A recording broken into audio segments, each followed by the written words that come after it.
Hola, ¿qué tal? ¿Cómo están? Eh, También la semana pasada me desaparecí. Bienvenidos a este espacio. Soy prisionero del insomnio, ustedes saben. Es irónico porque la semana pasada sucedieron muchas cosas, ¿no? Una de ellas fue la muerte del dictador Alberto Fujimori.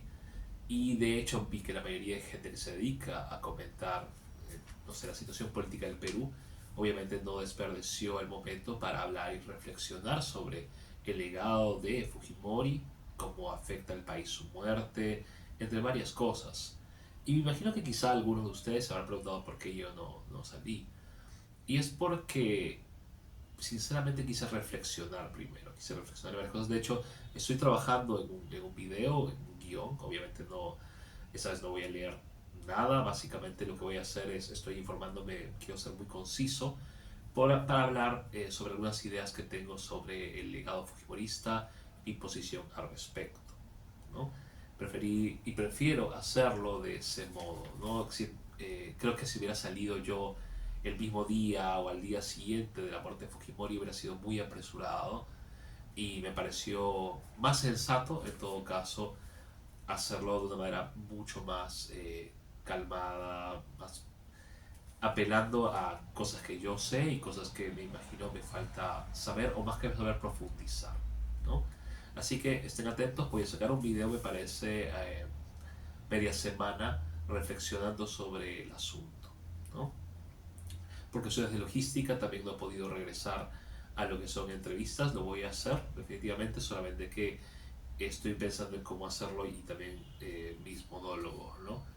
Como ya les he mencionado, yo trabajo aparte, ¿no? Porque obviamente necesito vivir, así que he tenido algunos pendientes, algunos percances también. Bien, sin perder más la ocasión, voy a presentar el semanario de Hildebrand en sus 13 del día viernes 20 de septiembre. Esos son los titulares. Está más embarrada que nunca. La Fiscalía de la Nación presentará una tercera denuncia constitucional contra Dina Boluarte, esta vez como autora de los delitos de obstrucción a la justicia y encubrimiento personal. El testimonio de un colaborador eficaz ha sido devastador, esto es en la página 2, 3 y 4.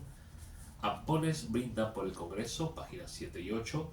Fuerza Popular lavando pasivos, páginas 9, 10 y 11. Matices, el fujimorismo sigue vivo, página 16. Los capos toman los penales, 26 y 27. Incendios, pruebas de una estupidez, páginas 28 y 29. Y si bien es cierto, normalmente yo hablaría sobre Dina Boluarte, como dije, le voy a dar prioridad más que todo a los incendios forestales, que me imagino que ustedes han visto lo que estaba pasando con ellos, y también a lo que sucede con el fujimorismo. Quiero de paso hablar también lo que está pasando en Gaza, porque como ya aquellos que siguen el canal sabrán, a mí esa situación me preocupa mucho, ¿no? Para finalizar con matices de César Hildebrand. Entonces voy a la primera noticia que he seleccionado.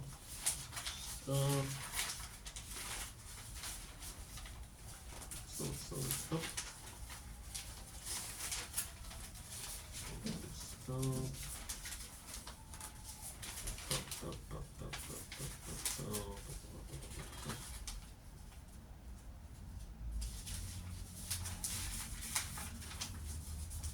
Uy, la perdí. No, aquí está. ¿Qué crimen? Esto me parece muy importante, ¿no? Ahí ven mis subrayadas, ¿no? Porque si ustedes están viendo qué es lo que está pasando con la delincuencia, con la criminalidad, es muy importante. Todo tiene que ver, todo está bastante enlazado, ¿no? Obviamente, si tenemos un gobierno corrupto, le conviene proteger a sus aliados políticos. Pero la ley que han hecho, esa ley criminal que han hecho protegiendo a sus compañeros, a sus compinches en el Congreso, está teniendo cola.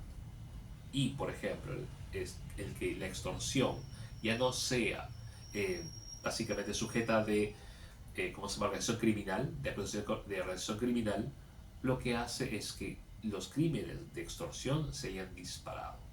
¿Ok? Y esta estupidez que pues, te voy a leer ahorita, de avisarle a los criminales que tú vas a ir a su casa Es de las cosas más estúpidas que he escuchado en toda mi vida. De hecho, para aquellos, porque yo he visto que mucha gente que me sigue ya más o menos tiene de mi edad a más, me imagino que habrán visto esa película Point Break, en donde sale Keanu Reeves, el pata de Matrix, de John Wick, chivolazo, y el fallecido Patrick Swayze, ¿no? Keanu Reeves, bueno, su personaje se infiltra para descubrir a estos rateros que aparentemente hacen tabla, ¿no? Y una de las cosas que más me parecieron interesantes es que confunde, como se llama, Keanu Reeves y su compañero, Gary Busey, el actor Gary Busey, confunden una banda por otra. Y al final se tumba porque la banda a la que arrestan en realidad contrabandeaba drogas, no eran rateros de banco como pensaban pues los protagonistas. Y un tipo aparece, me acuerdo hasta ahora, furibundo, ¿no? Y se enfrenta a los policías, a Keanu Reeves y a Gary Busey, y les dice, ¿se dan cuenta cuánto tiempo he perdido por ustedes? Se han derrumbado completamente mi operativo. Y es porque los operativos para arrestar personas, para investigar personas que tienen algún tipo de organización criminal, demoran meses, incluso años. Imagínense todos los legajos, todas las pruebas que tienen que reunir, todo, para que tú tengas que al final avisarle a los criminales, oye, por si acaso, por si acaso voy a ir a tu casa, eh, ¿cómo se llama? Prepárate y por favor no escondas nada, no escondas nada porque tenemos que investigar. La verdad es que yo diría que es de una estupidez enorme si no fuera porque no es estupidez, ¿no? Es villanía. Es villanía porque están protegiendo obviamente a la gente, pues a sus secuaces, ¿no? Están blindando, el Congreso está blindando a sí mismo, ¿no? Muy bien, vamos a comenzar. ¿Qué crimen? El AMPA está de fiesta con la ley que evacuó el Congreso para sabotear el procedimiento para allanar casas y locales comprometidos en investigaciones del Ministerio Público. Esta es por Alonso Zambrano. Ajá. En tres recientes megaoperativos, los fiscales y policías tuvieron que esperar hasta 5 horas la llegada de los picapleitos antes de comenzar a revisar los inmuebles. Tiempo más que suficiente para poner a buen recaudo cualquier prueba incriminatoria. Abro comillas. Los mismos policías nos están diciendo en el campo, ¿para qué movilizamos centenares de agentes si vamos a entrar a las casas y quedarnos cruzados de brazos? Como no podemos inmovilizar a los familiares de los detenidos, estos se deshacen de evidencia mientras nosotros tenemos que esperar a los abogados, dice el fiscal Jorge Chávez Cotrina, coordinador nacional de las Fiscalías de Crimen Organizado. Chávez Cotrina, con años de experiencia en la lucha contra bandas criminales, agrega, abro comillas de nuevo, los allanamientos tienen por naturaleza el factor sorpresa. Uno allana para registrar y encontrar evidencias inmediatamente, no para sentarse al lado del investigado a esperar durante horas que venga su abogado. La espera es de 2 a 5 horas en promedio. Frustración en la cancha. El último domingo 15, la Fiscalía contra el Crimen Organizado de Ayacucho y el Frente Policial Braem realizaron un operativo conjunto en Lima, Pasco y Junín. El objetivo era allanar inmuebles vinculados a la banda Los Ojos Lindos y eventualmente detener a su cabecilla, Timoteo Espinosa Dolores, 46, alias Flaco. La banda se dedica al abastecimiento de insumos químicos a narcotraficantes del Braem. Durante la investigación que duró 9 meses, la policía recabó pruebas para acusar a Espinosa de dirigir, presuntamente, el traslado de cientos de bidones de ácido sulfúrico y acetona de Lima a Pangoa, Junín. Fueron necesarias varias semanas de seguimiento a los vehículos donde se camuflaban los insumos, a veces entre barrotes y otras entre material de limpieza. Con la venia del Poder Judicial, la policía interceptó las llamadas telefónicas de Espinosa y descubrió que los bidones se guardaban en talleres de reparación de autos. Estos locales estaban ubicados estratégicamente en varios de los centros poblados que están a lo largo de la ruta entre Pasco y Junín. El domingo 15 de septiembre, tras obtener el visto bueno del Poder Judicial, la Fiscalía realizó un operativo que se saldó con la detención de Espinosa y 6 de sus subordinados. El problema es que antes de que pudieran allanar los talleres donde se guardaban los insumos químicos, todo quedó paralizado, porque los detenidos dijeron no tener abogados y fue imposible conseguir defensores públicos. Abro comillas. Cuando solicitamos abogados a la Defensoría Pública, nos dijeron que solo trabajan desde las 8 de la mañana hasta las 4 de la tarde y en días de semana. Los fiscales han tenido que quedarse de madrugada hasta el día siguiente para poder hacer las requisas, dice el fiscal Chávez Cotrina. Okay. Abro comillas otra vez. Primero debemos esperar a los abogados de libre elección de los detenidos. Si no llegan, debemos llamar a un abogado de oficio. Pero si este tampoco llega, entonces se cancela toda la diligencia. Esta ley de todas maneras nos ha perjudicado. Ha retrasado el tiempo de los allanamientos, dice un coronel de la DIVICRI que pide mantener su nombre en reserva. Hay una foto acá, no sé si ven, acá. Américo Gonza y Valdemar Cerrón, los artífices de esta ley. Bueno, y por supuesto, pues no van a hacerlo, ¿no? Por eso mismo Cerrón está recontra blindado, por ejemplo. Imagínense eso. Y eso es otra cosa, ¿no? Lo que estaba leyendo. Lo que estaba diciendo hace un rato, ¿no? Miren todo el tiempo que se invierte para investigar a una organización criminal. Con esta ley, entonces es mejor que de arranque le informen a la gente que está siendo investigada, ¿no? Oye, por si acaso te estoy investigando. No sé, ¿tienes algo que temer? ¿No? ¿Cómo se llama? El que nada debe, nada teme, por si acaso, ¿ah? Me parece, como digo, bueno, como dije una vez más, no sé, hay una definición, ¿no? El estúpido es aquel, o sea, el malo es aquel que, digamos, comete un acto que no va a beneficiarte a ti, pero me va a beneficiar a mí, ¿no? Ese es el malo. El estúpido, en cambio, es aquel que comete un acto que no te va a beneficiar ni a ti ni a mí. A ambos nos va a hacer daño. Podemos pensar, ¿qué son estos congresistas? ¿Malos o estúpidos? ¿No? Tiene un poquito los dos, me parece, ¿no? Bien. El pasado 15 de agosto la policía realizó un operativo para detener a los integrantes de los Z de Sayán, esta peligrosa organización criminal que opera desde el 2021 en Huaura y Huacho se dedica a la extorsión y al sicariato. La banda estaba liderada por Zorobabel del Castillo Santiago, alias Zorro. El delincuente, según la declaración de diversos testigos, ha sembrado el terror al norte de Lima a punta de asesinatos. Operan bajo la fachada, y esto continúa en la página 30, de manejar un supuesto sindicato de construcción civil y en alianza con integrantes de otros sindicatos cobran cupos extorsivos por cuidar obras. Otra forma en la que cobran cupos es poniendo a trabajadores fantasmas y les cobran porcentajes de lo que ganan. Ellos se dedican a usurpaciones bajo la modalidad de invasiones, también al tráfico de terrenos, al marcaje y reclaje de víctimas, a robar a personas naturales, empresas y vehículos para luego extorsionar a los dueños, relató un testigo a la policía. Mira tú, cuando estaba leyendo esta parte yo pensaba, bueno, de Los Sopranos, ¿no? Si han visto la serie Los Sopranos, que justamente utilizaban sindicatos como fachadas, ¿no? Para poner trabajadores fantasmas, que obviamente estaban ahí veraneando, qué sé yo, sin trabajar y cobraban un sueldo. Bastante mafioso, obviamente, este asunto.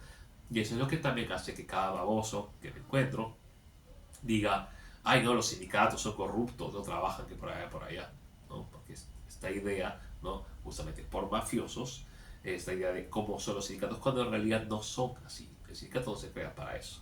Pero no nos sorprendamos, pues, ¿no? Las mafias utilizan nombres que no son suyos para, obviamente, cubrir sus espaldas, ¿no?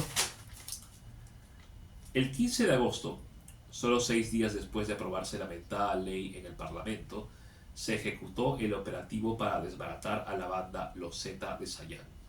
Varios de los allanamientos se frustraron. Abro comillas.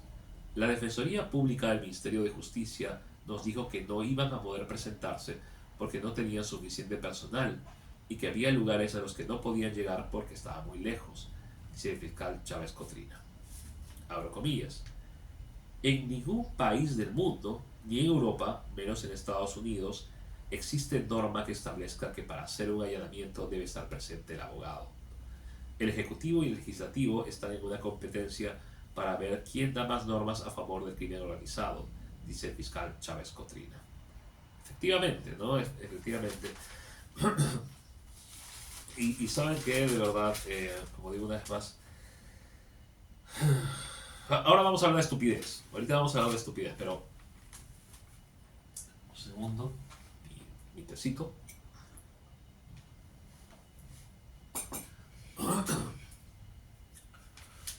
¿Cómo es, no? De verdad.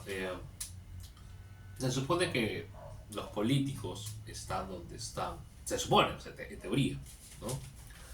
Porque, o la idea que la mayoría de gente tiene, ¿no? Para representar a la gente. Pero hemos llegado a un punto en el que ellos no representan a la gente, se representan a sí mismos, a sus intereses particulares. Esto no me molestaría tanto si no fuera porque encima la mitad del país, cuando hay algún tipo de protesta, algún tipo de manifestación social, se molesta, lleva gente revoltosa, etcétera.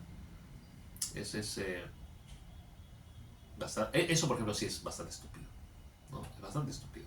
Sobre todo, bueno, de la, sobre todo con la gente que sí tiene todo que perder y de hecho está perdiendo. Porque la derecha más bruta y achorada, llame revoltosa, la gente que protesta, no me sorprende, porque sus intereses están ahí, están involucrados. Obviamente ellos tienen todo que ganar. Eso es algo que hemos aprendido, creo, poco a poco en este canal, ¿no? Y teniendo un poquito de inteligencia. Pero la gente que no tiene que ganar es la más, mucha gente es la más adoctrinada, ¿no? Y vamos a hablar de eso en un momento también, con respecto a el futuro de los Fujimori. Muy bien, la segunda, está de acá, no sé si la ven, ¿no? Jugando con fuego. Ahí está Dina Boluarte posando para la foto. Vamos a hablar de Dina de todos modos, ¿no? Esta es de Shana Tako. El gobierno ignoró las advertencias sobre los previsibles incendios forestales y se sometió a la ley infame promovida por el actual presidente del Congreso. ¿Qué? El último plan contra incendios forestales fue elaborado en el 2018 y quedó sin efecto en el 2022. Al año siguiente, Serfor envió a la PCM un nuevo plan para su aprobación. El despacho de Gustavo Adriansen lo rechazó. Argumentaron que debía ser un plan multisectorial. Abro comillas. Presentamos varias versiones, pero la PCM nunca le asignó la prioridad del caso. Volvimos a insistir a inicios de este año, pero nos respondieron que su cronograma estaba previsto para ser discutido en noviembre. El plan contiene una hoja de ruta para guiar a los gobiernos regionales, gobiernos locales, INDECI, Cuerpo de Bomberos, etc. Prevenía el caos que ahora estamos viendo. Lo que presencié es la constante falta de conexión de este gobierno con la realidad, dice Alberto González Zúñiga, ex jefe del CERFOR, expectorado del cargo por oponerse a la ley antiforestal salida del Congreso dominado por el AMPA. Durante la gestión de González se elaboraron 3 versiones del Plan Multisectorial Anti-Incendios Forestales 2004-2026. La última, enviada a la PCM en abril, alertó de incendios forestales que afectarían, abro comillas, gran parte del territorio nacional, incluyendo los que históricamente registran un menor número de alertas y áreas quemadas. Ya, por ejemplo, aquí sí yo creo que hay estupidez, ¿no? De verdad. Si ha visto a Dina Boluarte, por ejemplo, decirle a este periodista, ¿no?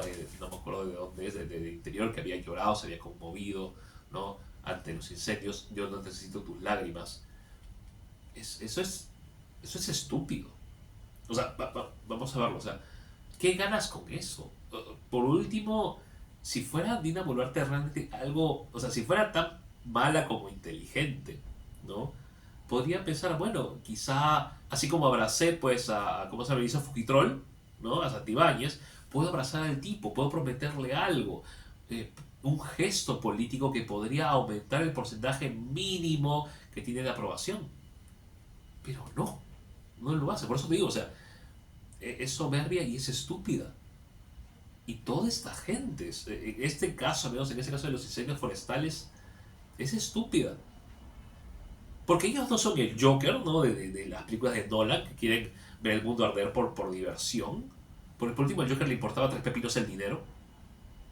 No, Dina Boluarte tiene dinero. Está hundida en el escándalo de los Rolex. Obviamente le interesa la plata, le interesa operarse la cara. Entonces, la única cosa que a mí se me ocurre, como dijo una vez más, es que es estúpida porque los incendios forestales no le favorecen a nadie.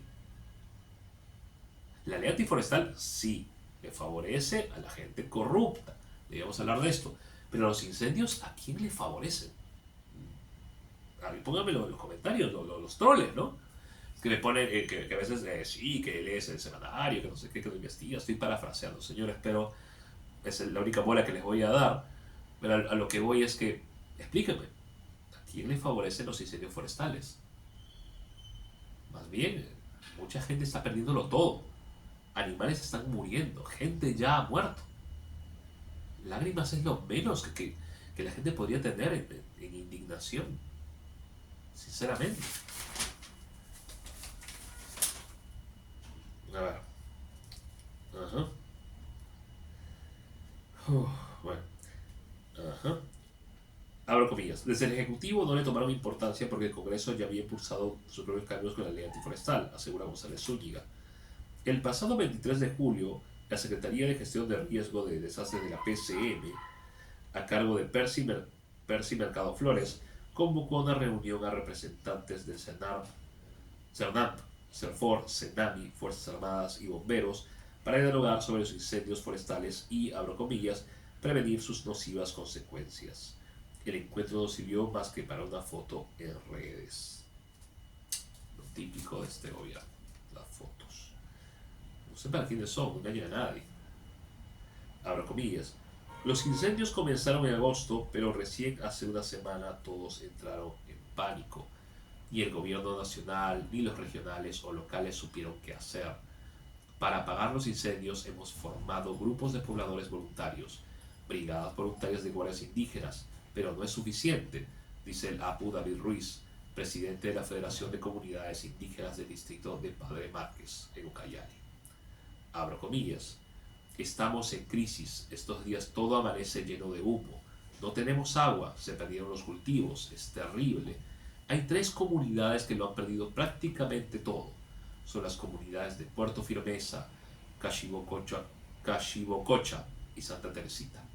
En esas comunidades ubicadas en Yarinacocha, Ucayali, ya habíamos reforestado grandes extensiones que habían sido depredadas por taladores ilegales, pero ahora todo lo hemos perdido, asegura el líder indígena Robert Guimaraes. El 16 de septiembre, la Mancomunidad Regional Amazónica, que integra los gobiernos regionales de Amazonas, Cusco, Huánuco, Loreto, Madre de Dios, San Martín y Ucayali, solicitó que se declare en emergencia la Amazonía peruana. Pero en Palacio no les tenían a las llamas. Abro comillas. De momento no se ha considerado necesario, contestó el premier Gustavo Adriansen al día siguiente. Horas más tarde, la presidenta Dina Boluarte, frustrada porque el Congreso no le dio luz verde para viajar a Nueva York, dio un, abro comillas, mensaje a la nación y declaró en emergencia a Amazonas, San Martín y Ucayali. Disculpe que a veces me clave, pero todo esto es como que me sabe a hollín, de verdad. Es como que estoy... Bueno, Perú es un lugar en el cual no te aburres, ¿no? Pero el problema es que no dejas de indignarte tampoco. Siempre pasa algo. Es una... Estas novelas de Televisa, ¿no? Siempre pasa algo. Lo digo con mala novela. Los Centros de Operaciones de Emergencia Regional, COER, advierten que INDECI está racaneando las cifras oficiales de hectáreas quemadas. Solo en Piura y Ancash registraron 10 veces más incendios de los que fueron mostrados oficialmente por la Defensa Civil. En la región Amazonas, un solo incendio en el distrito de Lamut se ha llevado por delante casi 10.000 hectáreas. Especialistas en materia ambiental explican que los incendios forestales son ocasionados fundamentalmente por malas prácticas agrícolas y factores climáticos adversos. Abro comillas. Los agricultores suelen quemar para limpiar los terrenos y deshacerse de los rastrojos y desperdicios agrícolas. Las medianas y grandes empresas agropecuarias también están metidas. Ahora, con el cambio climático ya se preveían sequías más prolongadas. Entonces, cuando se inicia una quema, se descontrola porque no hay agua, porque los vientos son fuertes y la temperatura elevada. A esto le sumas el incentivo a la quema, que vino con una ley que fue publicada sin ninguna consulta, explica Elvira Gómez Rivero, ingeniera forestal, especialista en bosques y exdirectora general de ordenamiento forestal del SAFOR. Ajá. Abro comillas. Años anteriores no se habían visto incendios tan extremos, pero lo que ocurrió fue a causa del debilitamiento de las políticas ambientales forestales. La ley antiforestal crea un incentivo perverso para ampliar la frontera agrícola, tanto en la zona andina como en la zona amazónica, porque elimina la prohibición de cambio de uso de tierras con aptitud forestal. Esta ley trajo abajo el procedimiento de clasificación de tierras, señala Magali Ávila, directora del programa de gobernanza ambiental de Proética. Abro comillas. Lo que hizo la ley fue hacer borrón y cuenta nueva. Te dice, si cometiste algún delito ambiental y destruiste, quedará en la impunidad porque no hay sanción para quienes deforestaron. Cuando ocurren estas quemas, se pierde el 99% de diversidad que hay en estas zonas. Los científicos ya han advertido que nos estamos acercando a un nivel de no retorno de la destrucción de la Amazonía. El tema no lo está abordando el Estado, advierte César Ipensa, abogado especialista en derecho ambiental.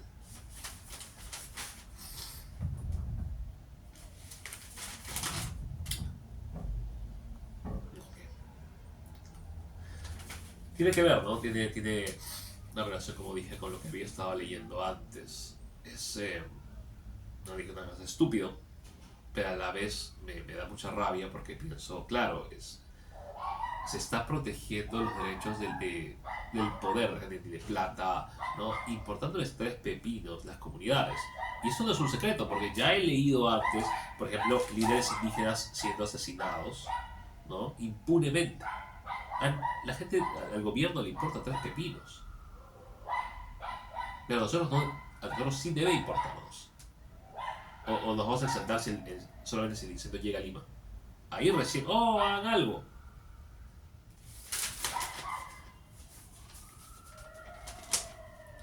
Abro comillas. El clima no se puede controlar, pero sí la actividad humana. En otros países se hacen quemas controladas que son supervisadas por especialistas que calculan la dirección del viento, la humedad, la temperatura y otras condiciones climáticas. Aquí no ocurre eso porque no hay asistencia. Tampoco se preocupa por los bomberos que están capacitados para incendios estructurales, más no forestales. Hay, hay bomberos especializados en las áreas protegidas, pero no se dan abasto. Cualquiera no puede apagar incendios, por eso la gente ha muerto asfixiada y quemada. El Ejecutivo se hizo de la vista gorda. Ellos saben de las políticas perversas que crearon y exacerbaron esta situación. Tienen rabo de paja, concluye el especialista Elvira Gómez.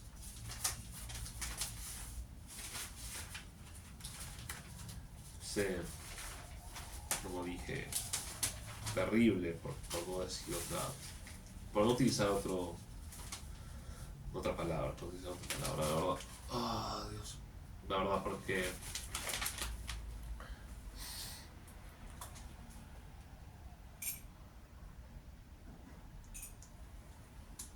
no sé, sí,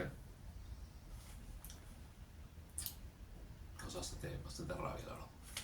Bastante rabia. Bien, lavado de pasivos, perdón.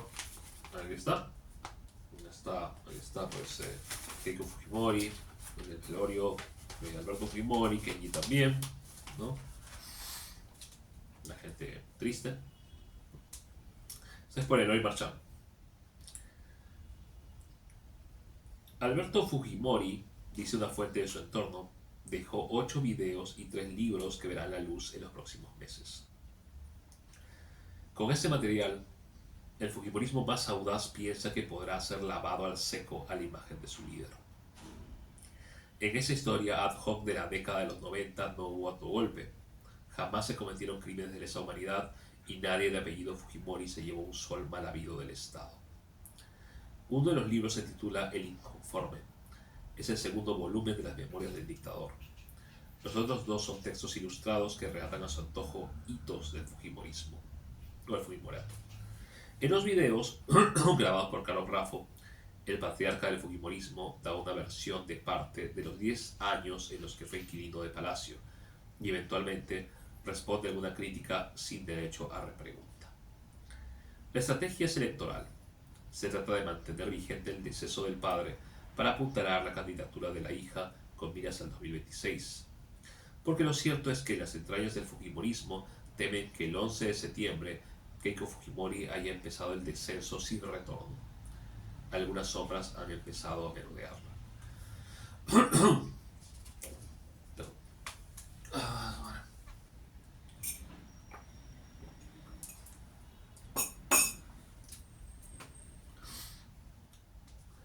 Pese a que los medios afines se esfuerzan por vender una imagen de unidad, las viejas discrepancias se han profundizado. El sector albertista, que recobró fuerza en las últimas elecciones y mantenía línea directa con Alberto Fujimori, está promoviendo un, abro comillas, regreso radical a los orígenes, mientras que el keikismo considera que la apuesta es demasiado arriesgada. En el bando albertista están Alejandro Aguinaga, Marta Moyano, Marta Chávez y Carlos Raffo. Los keikistas son Miguel Ángel Torres, Luis Galarreta, Úrsula Letona y Patricia Juárez. Cada grupo maneja un chat de Telegram de coordinación e intercambio de información. El factor Kenji también será decisivo. Kenji, gracias a su hermanísima, está purgando pena por el asunto de los Mamani videos. Tiene una sentencia de prisión suspendida de 4 años, más los 18 meses de inhabilitación para cargo público. La inhabilitación ya terminó y la condena vence en el 2026. Durante el entierro de Alberto Fujimori en el cementerio Campo Fe de Huachipa, hubo partidarios del dictador que gritaron Kenji presidente. No se escuchó ninguna arenga por la candidatura de Keiko. Abro comillas. Keiko tiene miedo de que Kenji sea jalado por otro partido y divida el fujimorismo, dice un informante naranja que añade. Abro comillas. Es un hecho que Kenji despierta más simpatías que su hermana. Hoy, más de la mitad del fujimorismo cree que él es el heredero y ya no Keiko. Okay. En el horizonte, y también en el horizonte, el fujimorismo ha detectado otro adversario temible por su capacidad de arrastrar a la derecha más ultra. Se trata de Philip Butters. Las malas lenguas han hecho correr el rumor de que Butters anda buscando una reunión con Kenji y está intentando jalar a personajes como María Luisa Cuculiza a las filas de Avanza País, su flamante partido. Abro comillas. El fujimorismo debe volver a ser popular, como lo fue con Alberto Fujimori. Keiko no entendió eso, se dejó llevar por Pierre Figari y Ana Vega y perdió 3 veces en segunda vuelta. Butters sí es un peligro porque tiene el carisma que Keiko no tiene, dice un albertista. Antes de continuar, ¿no?, con la lectura, creo que ya he hablado de este libro, ¿no? Quizás ustedes lo han leído, espero, si no lo han leído, léanlo, ¿no? 1984 es esta idea de cambiar el pasado, ¿no? Borrar el pasado, cambiarlo, ¿no? Para hacer creer a la gente una mentira en varias, ¿no? Incluso eliminar palabras. Y eso se puede aplicar a un montón de dictaduras, tanto de derecha como de izquierda, ¿no? Ha pasado, de hecho, en la historia. George Orwell, de algún modo, se basó en su experiencia observando estas cosas, ¿no? Y lo que creo que, bueno, lo que está haciendo el Fujimorismo y lo que intentó hacer Alberto Fujimori y sus partidarios están tratando de implementar, como sea, es lavar la dictadura fujimorista. Lavar el rostro. Y mucho, o sea, entiendo, mucha gente, he escuchado mucha gente que básicamente justifica lo que Alberto Fujimori hizo, que tiene que ver con lo que voy a leer en unos momentos, ¿no? Básicamente, bueno, pero eran otros tiempos, cómo querías que hiciera, pero creo que ya lo había mencionado. Tú no puedes garantizar la paz de la gente matando gente inocente. Es muy sencillo hacer eso. Cualquier idiota puede hacer eso, la verdad. O sea, no sé, bueno, ¿cómo se llama? Es como si yo dijera, bueno, ¿sabes qué? Hay hartos cholos, bueno, vamos a matar a todos los cholos, ¿no? O sea, ves tipos saltando, ya, pena de muerte para todos, ¿no? Pena de muerte para todos. Si logramos un país, pues, pacífico. Qué sencillo, eso es muy sencillo. Pero lo sencillo significa que sea sencillo, no significa que esté bien. Es algo que la gente parece no comprender. Y el otro día escuchaba a Marco Cifuentes y él hablaba acerca de que hay una división en el Perú que no es de derecha e izquierda, sino de gente autoritaria o gente que es muy autoritarista, cree en el autoritarismo, y gente que no. Y sí, creo que tiene razón, porque existe mucha gente de confesos de derecha e izquierda que más, si mira los cerrón, pues, ¿no? La gente, los cerronistas, ¿no? Que creen que, bueno, hay que hacer una tortilla, hay que romper huevos. Y por huevos hablan de cabezas. más. Eso es lo más sencillo. Pero no significa que sea lo más inteligente o lo más humano. Bien. Abro comillas. El efecto de simpatía por la muerte de Fujimori se va a erosionar a través del tiempo y no le va a llegar a Keiko para el 2026. El Fujimorismo es, en cierta medida, como el odriismo, que tuvo su momento más alto en las elecciones del 62 y después empezó a caer. Tal vez Keiko no llegue a tener incluso la votación del 2021, dice Julio Carrión, profesor de ciencia política de la Universidad de Delaware en Estados Unidos y autor del libro, abro comillas, El legado de Fujimori, el autoritarismo electoral en el Perú. Coincide con este punto de vista Maxwell Cameron, profesor de la Universidad British Columbia, Canadá, y autor de los libros Democracia y Autoritarismo en el Perú y El laberinto peruano. Abro comillas. ¿Quién es el Alberto Fujimori de hoy en día? No es Keiko, es Bukele. Él representa al líder bonapartista que aprovecha un momento de crisis para tener una popularidad alta y permanecer en el poder. Cuando hablé para los libros con dirigentes en el Perú, decían que Fujimori fue exitoso y dio resultados. ¿Qué resultados ha dado Keiko? Solo un trabajo permanente de obstruir y traerse abajo a gobiernos, señala Cameron.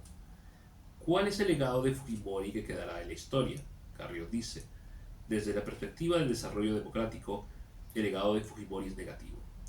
Algunos de sus logros innegables, como la lucha contra la hiperinflación y la violencia del Sendero Luminoso, fueron planteados como que fueron posibles gracias al autogolpe.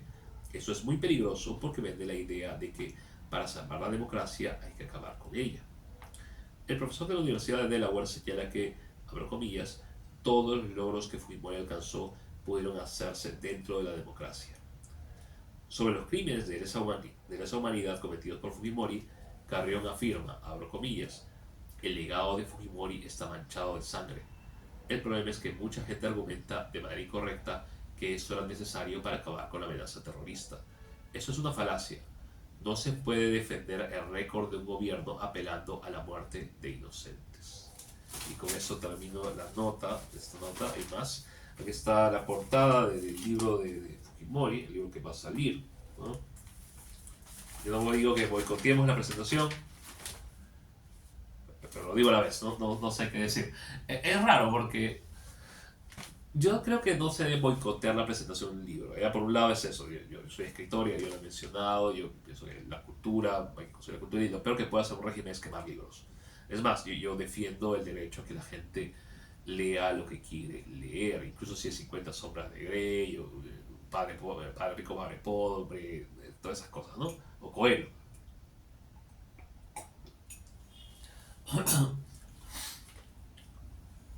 Pero no sé si reaccionaría igual si, por ejemplo, hubiera estado en el tiempo de Hitler y estuviera Hitler firmando el Mein Kampf, ¿no? Es complicado, ¿no? Hasta qué punto es todo un debate, ¿no? Que está en mi cabeza. Y justamente siento que, bueno, de por sí me escandalizó que Karina Beteta esté ahorita a cargo del fondo editorial del Congreso. O sea, Karina Beteta, ¿no? Bueno, si ustedes se acuerdan de ella, pues la tipa pues tiene, creo, un caracol en su cerebro, ¿no? Un hámster, ¿no? Y de vez en cuando para. Y luego, no hay ideas ahí, ¿no? Así que no sé, o sea, a ratos siento que sí, debe boicotearlo, a ratos siento que no. Es un poco fregado, ¿no? Pero sí me molesta, ¿no? Esa lavada de cara, ¿no? Que está haciendo. Y por otro lado, eso que dijo este pata, ¿cómo se llama? Maxwell Cameron, ¿no? Esto de dos cosas. Una, que el creer que esto era necesario, las matanzas, ¿no? Y la dictadura, claro, no podrían crear, han creado la idea de que, bueno, hay que usar la democracia acabando con la democracia. ¿No? Los dictadores son necesarios. ¿Cuánta gente he escuchado yo? Mano dura, ¿no? Esa desesperación. La gente regala su libertad, ¿no? No importa, yo no sé manejarme, yo soy un animal, ¿no? Básicamente es una confesión, yo no sé, ¿sabes qué? Yo soy un desastre, decide por mí. Y eso nos hemos reducido a la animalidad, ¿no?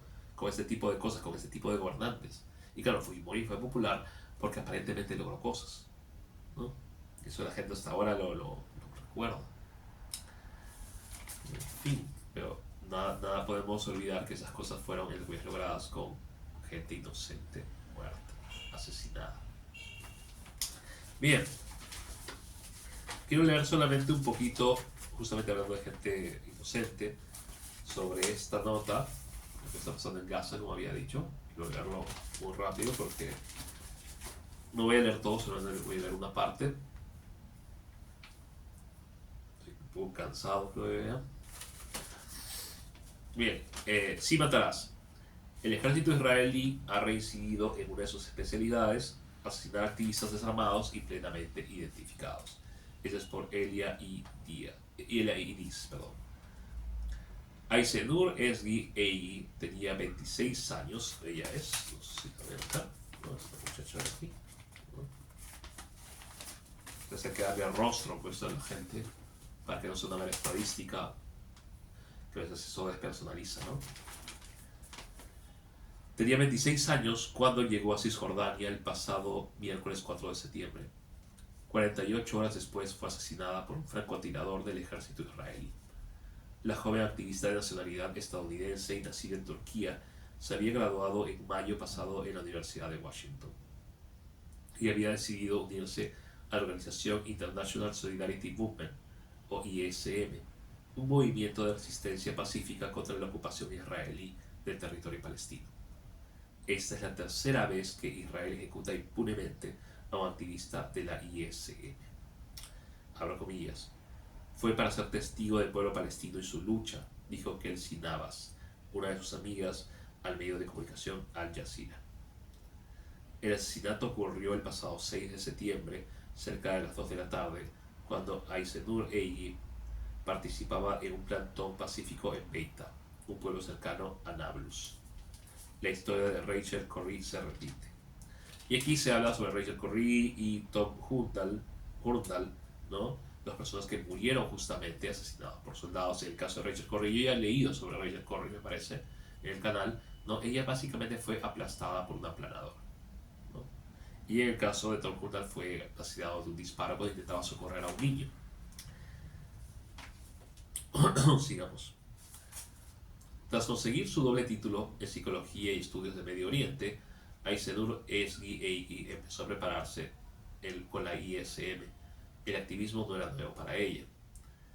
En 2016 se opuso a la construcción de un oleoducto en Dakota del Norte, en Estados Unidos, que estaba en territorio indígena. En los meses previos a graduarse, cuando los campamentos estudiantiles exigían boicot académico a Israel, ella representó a compañeros de la administración. El Congreso. Mañana del viernes, ella amarillo fue un arresto de Beit Galo Ana. Allí, utilización por parte de la comunidad israelí, realmente relatos de soldados con los tejados adujeron piedras, descargas hasta empezaron a disparar con el del todo hizo el sitio de la altura vieja y supongo donde estaba tapetado. Lentamente una vampira joven, la Daisy, a mí, los escuchos me giré, la vi, lo desangrando. Puse mi mano para pararla a tomar del put, dijo Jonathan, miembro y testigo. Y 35 metafilia, ella tardó más en repatriar su clan natal y huir. Para ¿sabes cómo cuando he visto una yo tengo y somos paloma, paloma pobre, es un asunto, dando a punto. Ayer la llama como todavía un lugar. Estás dando de eso. Y más todavía Israel. Y el otro canal, gracias, con el sudafricano. Siempre, no sé, después de vengar, mucha gente negra. ¿Comprendes? Y no sé, no significa que la gente lo fue. Incluso debe de claro para mí. Entonces lo dice muerto, ¿no? Los estilos de otro bien. ¿Cómo se llama? Eso está bien. Bueno, el holocausto y justo el mundo por este costa ahí, ¿no? La suerte de que se está perdiendo y se de que para protegida extranjera. ¿No? Mira, la de Estados Unidos menos, por menos Unidos ha estado en otros lugares. Claro, pues igual Estados Unidos, claro, dicen de cuándo no sé primero. No de eso, no antes. Vamos a poner orden y aquí me hace reír. Bueno, acá por el mismo está vivo. Vamos a Alberto que ya sabe la clase no coqueta, en el curso de la guerra. Dicen que quienes tienen país y fondo, aplaudir por su razón con su fe en la plana. Todo paso a morir. Eso es lo que retratamos cuando las papas lo exigen. Una muerte estable, ya dicho, del Perú. El Fujita apuntaba malicia que más negativos menos organizaciones más desveladas. Como se ve a lo largo de la realidad. No está describiendo unos actos bárbaros, no. Hicimos excepción sobre el carácter por San Martín y compartirse. Se aplaude en cada lugar y que en Cuba tenía consejero, entonces Pepe que era barbaracia. Nunca ni de modo, aunque él siempre debe poderse que hizo ser que entregó y sometió a la insaciedad. Como es la tradición, van a darse testigos como el Congreso de Anticipación, que gobernante hizo de facto 31 propuestas, pero no le va a quitar Japón, llaman caros, ciencia, como se hacía con Torres y Torto, a la política que impedía. Bien, veamos, no, ¿dónde está? Compre, Oren, y esto hay otro canal está por ahora este canal y la verdad después suscribiéndose y viendo también y sería todo. Tenemos un paso.